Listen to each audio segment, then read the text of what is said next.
Black women are always the subject of somebody's conversation.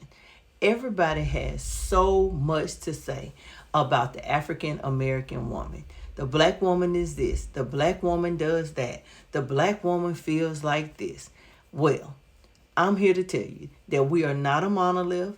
We are all different.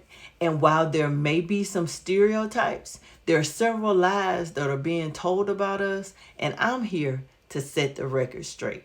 There are at least 5 lies that I am going to cover today that I believe are absolute myths about the black woman.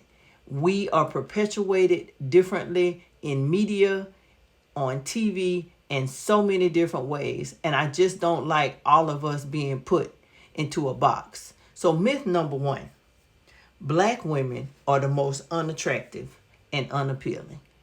Now, first things first, that couldn't possibly be true because every group of people are constantly trying to emulate us. They want our hairstyles. They want our makeup. They want our lingo. They want our walk. They want our bodies that God so naturally gave us. They want our tans, our skin tones. We come in all different colors, flavors, and everything in between. And we are not unappealing or unattractive in any way.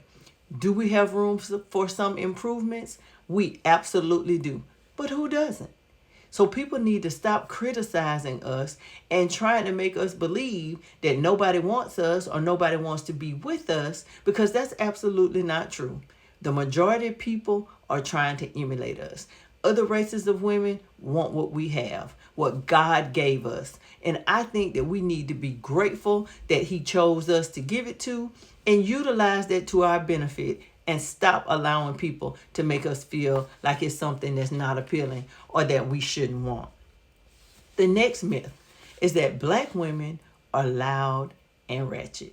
Now, from 2023 to about 2025, I was starting to have some concerns myself, because all of this twerking and dancing on furniture and hey girl, hey, and partying and all of these trips and girls trips and all of these things that you see on social media, things seem to or appear to be getting a bit out of control. So I was a little bit concerned myself. I don't like being out in public in pajama pants and bonnets and, cursing out our children, in public and carrying on like that. Believe me, I see those ladies too, but you'll never catch me doing that.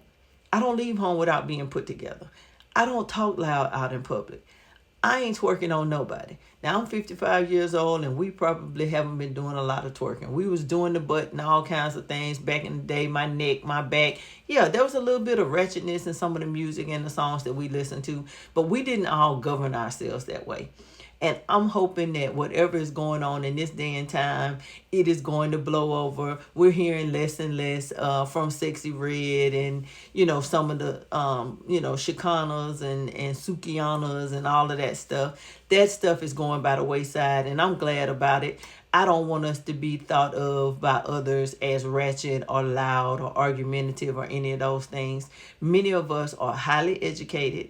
We love ourselves, and we would never be out in public carrying on that way, let alone leaving the house in something that should never even leave your bedroom. Many of us aren't doing that. So all this loud, ratchet stuff, that's not us typically. The third myth is that black women are always angry. And I just think that that is an excuse that people use to dismiss our discontent about certain things. We do get mad about certain things. We do have to address certain things.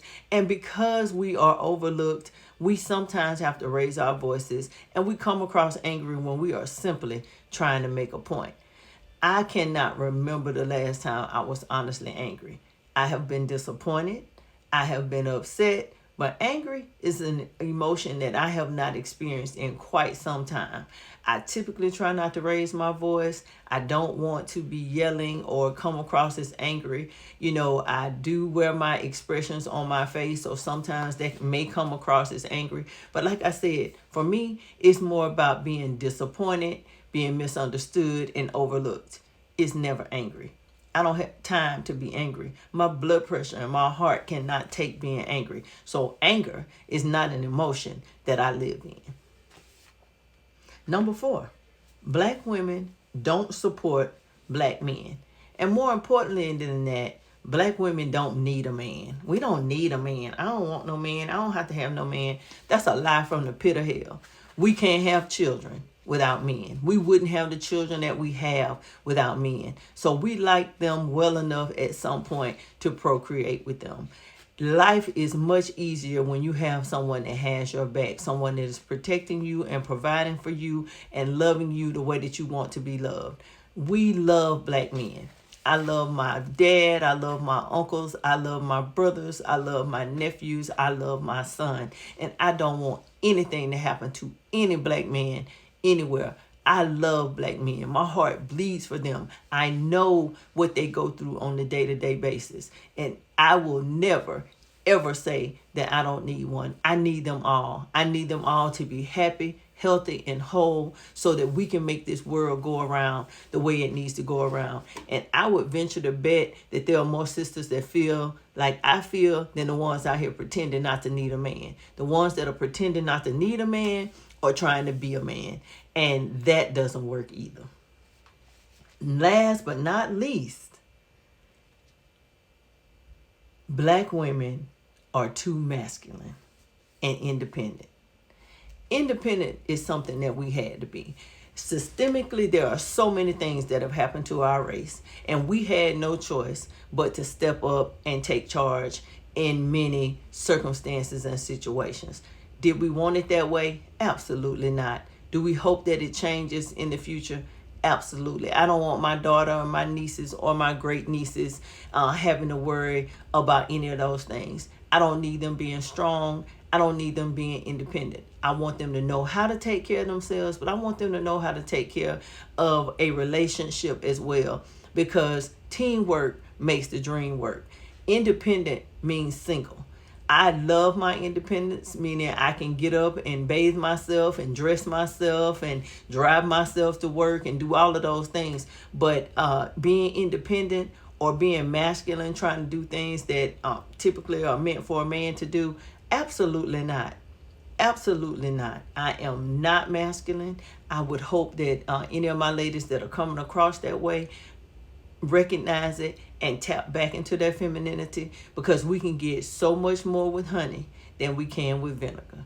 And women are meant to be sweet, not salty and nasty or anything close to masculine.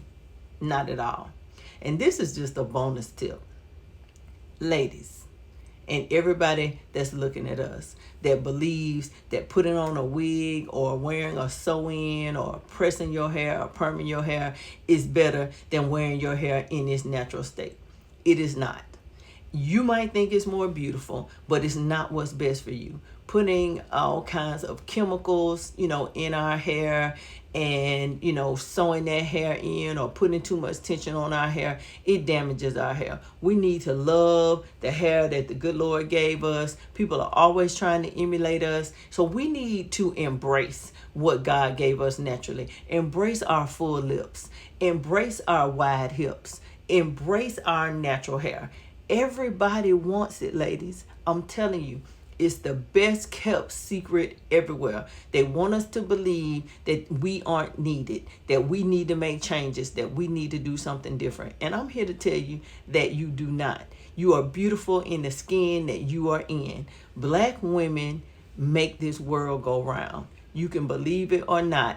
Everything starts and ends with us. We bring people into this world. We love on them. There is nothing better than a hug or a compliment or love from a nurturing black woman. And that's where I want us to put our focus, on being loving and nurturing. Forget all this independent, masculine, superwoman stuff. We are soft. We are beautiful. We are perfect. So, until the next time, make sure your notifications are turned on. Keep doing what you're doing, because everybody not only wants to be us, they're doing everything they can to be us. Have a great evening, everyone. Toodles.